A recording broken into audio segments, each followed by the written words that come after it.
আপনি যদি কারো প্রতি হিংসা করেন তাহলে কি হবে? আপনার ক্ষতি কি? আপনার যত নেক আমল ধ্বংস হয়ে যাবে। হিংসা সেভাবে নেক আমলকে পুড়িয়ে দেয় যেমন করে আগুন কাঠকে পুড়িয়ে দেয়। হাদিস শুনেছেন হাদিসটা? হিংসা সেভাবে নেক আমলকে পুড়িয়ে দেয় যেভাবে আগুন কাকে পুড়িয়ে দেয়? কাঠকে। আগুন কাঠে আগুন ধরিয়ে দেন, কাঠ বাকি থাকে?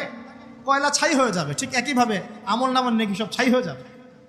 আর যদি আপনাকে কেউ হিংসা করে, ঈর্ষা করে, মানে ঈর্ষা না, হিংসা করে এবং আপনার দিকে বদনজর দেয়, হ্যাঁ, আপনার ক্ষতি চায়, আপনার সাথে কুফুরি করে ইত্যাদি, তাবিজ কবজ করে, তখন আপনারও ক্ষতি হতে পারে।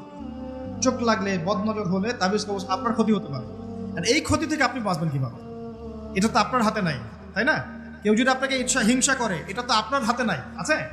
নাই। একটা উপায় হচ্ছে মানুষের থেকে নিজেকে যত পারেন আড়াল করার চেষ্টা করা।